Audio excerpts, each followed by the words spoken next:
Hey guys, today I want to talk about what new expats really need to know before coming to the Philippines. And there's a lot of things that they need to know, both good and bad. And I'm going to try to talk about this a lot today because we cover a lot of ground on this channel.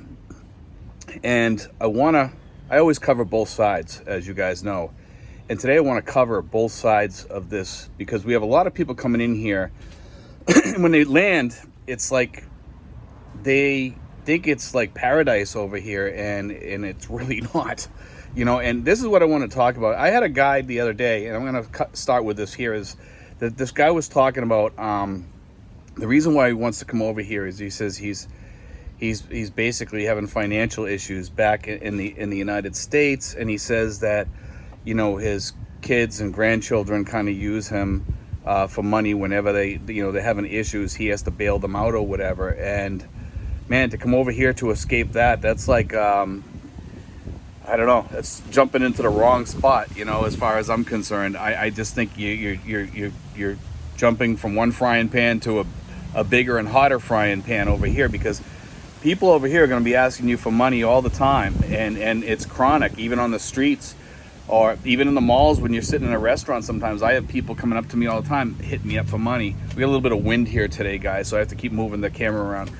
But anyway, I want to talk about that plus many other things. A lot of guys that are coming over here, we discussed this before too, and I don't want to just talk about this here. I know sometimes we repeat ourselves on here sometimes because some people don't see these videos, but we're going to cover a lot of ground today. And this is one of the other things, is a lot of guys think that the girls over here are way better than the girls in the US, and there is differences over here. The girls are sweeter, kinder, have a lot of issues though that are different from the US. That is that they're poor, they're broke, they need money, for their families, and that tends to cause a lot of problems if you're with them and you don't give them money, or if you go to break off with them. It can cause a lot of tons of issues that you don't expect, and you will find out what those issues are once you get here. Some people are lucky that get over here and they find a really decent woman, and like I said before, if you find a decent woman, it's usually times 2 or times 10 from what you would find back home when you find a decent woman. But when you find a bad woman over here, it can be times 2 or times 10 over here, compared to back in the US. You can have just as many big problems over here with a woman as you can back home. You're just trading for new issues, and those issues can be substantial over here. And a lot of guys have a lot of stories over here that don't get told on a lot of vloggers channels, because they're trying to promote the Philippines. And the Philippines is a beautiful place and is a great place to come and a great place to live, but you have to lower your expectations and not think that it's actually going to be better than the United States, but think that it's going to be different than the United States. You hear what I said? That's important. A lot of guys that come over here and think that, oh, it's paradise. The girl's going to be chasing after me. Yeah, they will. But sometimes it's about that. It's about the money. And I hate to say that. And then there are women over here that are decent women, but you got to find them, and you got to be careful what you're looking for. And a lot of these guys, they jump into these relationships with girls that are poor, and that's where some of the biggest problems come. You need to find somebody that's more either working or upwardly more middle class or something. You can even find doctors and lawyers and things like that over here, women like that over here, if you want. If that's what you want to look for, you can find people that are nurses. And these are the people you should be seeking out rather than these poor girls. A lot of guys have the idea that they're going to save these poor girls, when actually they're going to save their whole family probably. God forbid, when they go to leave these girls, they get used to the money. They're going to start getting nasty. That happens over here. It's happened to a lot of guys just recently around here, and a lot of friends of mine. They go through breakups. They go through an annulment or a divorce or whatever. It's if you think it's bad in the United States, times that by 2 or 10. Again, and you'll see what I'm talking about. And I'm not trying to put down the women in the Philippines. It's just that the bad ones are real bad and the good ones are really good. Okay, the girls over here are changing. They're going through changes over here right now. I think that the world is going through drastic changes right now, and you can see it in the Philippines. And I was back here in the 80s for a while, and I got to see what the Philippines was about when it was in its heyday. Okay, that was in the heyday, and that in the 90s, and even a little bit after that. It has drastically changed since then. The women have changed here. They're not the same women that they were, and the women that we think of, and the women that the guys in the service met over here when they were here. It's totally different. Granted, they got scammed, they got ripped off, they had problems with the women over here. But you know something? It's changing, and it's changing daily over here. You can see a lot of guys getting slammed by women over here. So don't think you're going to come over here and you're going to get, you're going to run into the most wonderful women in the world. The guys that do find those women have been really, really lucky. And some of the guys over here, the older guys, have been married for 20 or 30 years. They met a decent woman, and the woman took care of themselves, and they're still incredibly beautiful. Even though they're in their 40s, 50s, or even 60s in some cases, these women still look incredibly good for their age. But the younger women, that some guys are coming over here in their 20s and 30s and 40s, I think some of you guys don't know what you're getting yourself into. Some guys have been very lucky over here. They've been extremely lucky. And sometimes they go to certain islands with, like I said in one of my videos, each island has its own characteristics. Like the girls from certain areas are better, they're sweeter, they're kinder, they're less likely to mess with you. They're less likely to go after you if there's a problem. And some of the girls are fighters and bullies on other islands. Each island has its own little characteristics, and the women are all different. Like you could take a girl from Maine or Massachusetts and compare it to a California girl or a Colorado girl or something like that. It's the same way here. People have their different personalities from different islands, and island girls are really, really different in a lot of different ways. I mean, I've been down to Belize, where there's islands out there, and you meet the girls out there, and they're sweet and kind and nice. But there's an underbelly in some of these places too that a lot of guys don't see. They don't see that underbelly. And when you come to the Philippines, let me tell you something. When you spend time here, and I've been here 5 years, I still learn new things about people here every day. There's,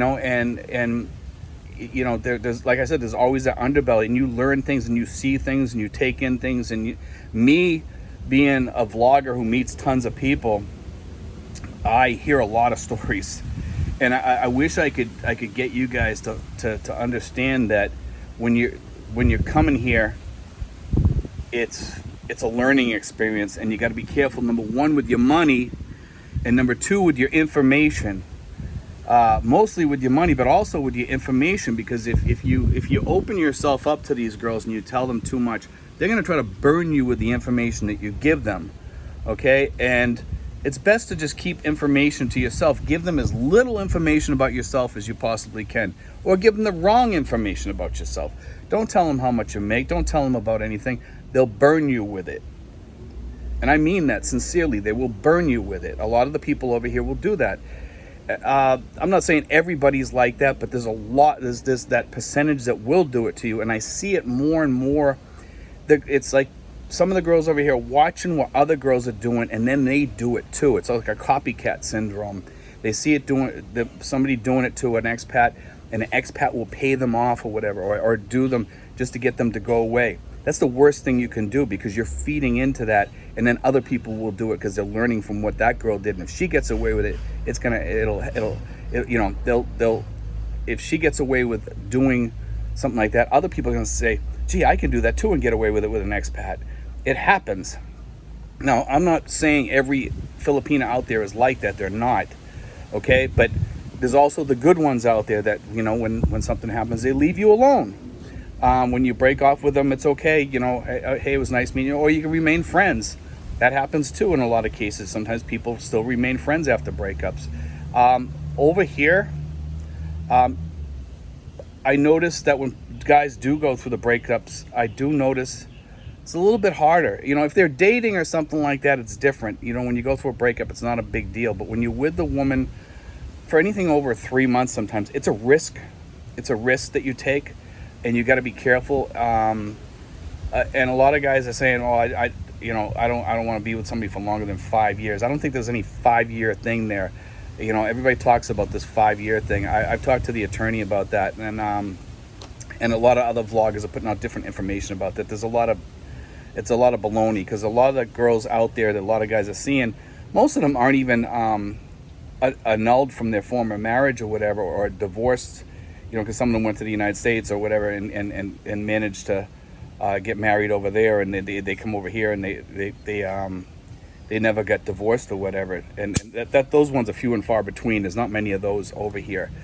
Some of them come back or whatever, or there's girls that are not annulled, there's girls that are annulled, there's girls that have you know, really mixed up relationships. They have like these open relationships, and if you get involved with a girl like that, and there are girls like up in the city that are mostly like that, and they have their boyfriend, but they won't tell you that they have a boyfriend, and that's another situation you know, you got to be aware of, because they have like an open relationship with the boyfriend. Maybe the guy is okay with it, you know, and then you're dating this girl and she's seeing that guy, and God knows what can happen in a relationship like that. You need to really be aware. Over here, things can get really wonky, to say it, you know, in its proper way. You know, that's the only way to say it, is wonky. It's wonky over here. It's crazy. It's, you know, when you see some of the things that happen over here. Also, the other thing is housing over here. A lot of guys, when they come over here, they're worried about their money and stuff like that when they come over here. And money, it can be expensive over here, or it can be cheap. If your rental's fairly cheap, you can live really well over here, and even better than you do in the US sometimes. But a lot of guys come over here and they think that they're going to live on these super low budgets, and it's kind of hard, and they don't understand that there's a lot that goes along with that. Also, you have to pay for insurance over here, some sort of insurance. If you have a lot of pre-existing conditions, those can play into things for your insurance being high or low, and sometimes they can turn you down, and then you have to appeal that. Okay, now those are some of the situations that you can have over here. Also, insurance can be either costly or cheap over here, depending on what type of insurance you're getting. If you're getting lowball insurance just to take care of things, most of the issues that we have, minor operations, things like that, but it might not cover your heart attack or a stroke or something like that, because those are much more costly. So you might have to have some pocket money aside for things like that. Guys, you really need to plan and rethink and think out everything that can happen over here. And like I said, emergency funds, startup funds, these are all things that a lot of guys don't take into consideration when they're coming over here.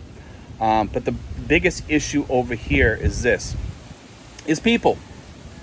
It's the people you run into. It's the girls that you run into, the girls that you date, the expats that you hang out with, the Filipino friends that you make. Don't trust people.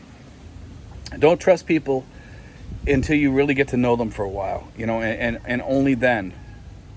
And I say this because I've seen it happen even with long-term friends that I've had. I've seen people turn on me. I've seen friends turn on my other friends. I've had all kinds of things happen here to all kinds of expats here. I've seen people come in here that are basically taking advantage of other expats and people, and wreak havoc in the neighborhood here. We've had that. We've had people come in here and with some of our locals that run businesses here, they go over there and they take advantage of and mistreat these people, and then it taints us as expats over here too. And those are people you really want to stay away from. And sometimes we have to cut people like that out of our group. And you also have to make the decision over here, hey, am I going to hang out with an expat group? Am I going to get into a town where there's a lot of expats? Sometimes it's best not to get into a place where there's too many expats, but there's a few expats that you can probably get along with or get to know. Now, our group is a pretty good expat group, but we've had our problems. I'll be honest, we've had our problems, and we will always continue to have problems. It's just the way the world is. The world is not perfect, and everybody comes here and thinks, well, geez, you know, I expected it to be better than this. No, we have our problems just like people back in the U.S. have problems. We just trade for a different set of problems over here. Again, and that's important to say that, because most people don't understand that. They keep thinking of this paradise over here because they see these things of the South Pacific and the Philippines, all these movies and videos and vloggers telling the stories over here, but they don't see the the underbelly of that. They don't see that, you know. And don't get me wrong, the Philippines is a beautiful place, but to come over here and expect paradise, don't, because even paradise has its underbelly. You know, Belize, when I was in Belize, I used to think that was the perfect place to live. I went down there and I started going down there a lot, and I got to see the underbelly. There was a huge drug issue there, and the drug issue would take place at night when the tourists were off the streets and stuff like that. You'd if you walked down the street at night, it was like a whole different neighborhood, you know. And I remember being out on the islands and people selling drugs. Hey, dude, you looking for some drugs or anything? We you know, it's like I was shocked, because these are people that I knew on the streets that were selling stuff on the streets during the day, but at night they were out there selling drugs or what have you. And it just changed the way I looked at Belize. And that was in one of the more beautiful areas. I was out in Key Cocker at the time, and it's I won't say there's a drug issue in the Philippines, because I don't think there is a drug issue. I have yet to run into people that are doing drugs here since I've been here for the past 5 years. Now, years ago, back in the 80s, there was. I will say that the Philippines has cleaned up a lot of their drug issues in a very good way over here, and that is a good thing over here. But guys, be careful when you come over here, because there's so many different things over here. Food is another one. Food prices are getting expensive over here. There's so many different things you have to think about, look at, and take into consideration. And I just beg you to do your due diligence before you come here and make sure you're ready for all this stuff. And don't bring your baggage. Like I always say, don't bring your baggage. Leave your baggage on the tarmac back there. All your issues and your psychological issues and stuff like that, leave it there. The problem is most guys say that they're going to do that, and 6 months later, guess what? They're back to being the same person that they were back in the United States, who had all kinds of issues, and they dump it off here with us. And we have a couple people in our group right now who are kind of like that. They, you know, and I have to have a talk with somebody actually probably this week or next week about it, because it's something that they're affecting some of the other expats around here, and it's kind of, you know, ticking off some of the people in our group and in the neighborhood here, because we're getting, you know, a little bit of, you know, some of the words that are being said on the streets about that guy are hitting us, and these people might not want to work with us anymore. These vendors and stuff, because of the fact that these people are pissing these people off, and it gives us a black eye. So when you come over here, guys, leave your bad attitude behind and come over here with a new way of looking at things, and do not ever yell at Filipinos. You know, we all have had to at one time or another, you know, and for one reason or another, but it's best not to do that if you can't. I mean, sometimes we you know, we might lose our temper a little bit, and you know, and I've done it, other people have done it here. It's the worst thing that you can do here, guys. Anyway, guys, God bless. Take care. I hope you enjoyed today's show. I just wanted to have kind of like a sit-down talk today to talk about this stuff, and you know, hopefully you guys enjoy what we talk about here sometimes. And it's something that, you know, I wanted to share with you guys, because the new guys don't get this. And the new guys, when I talk to them on the phone, they're all excited about coming to the Philippines, and that's great to have that excitement in your heart. You know, I think that's great, but just be careful, because don't have these huge expectations, because you're going to be let down over time. When you first get here, you're on the honeymoon, it's great. But after a year or 2 years or 3 years or 4 years or 5 years, it starts wearing on you, some of the things that happen over here. God bless, guys. Take care.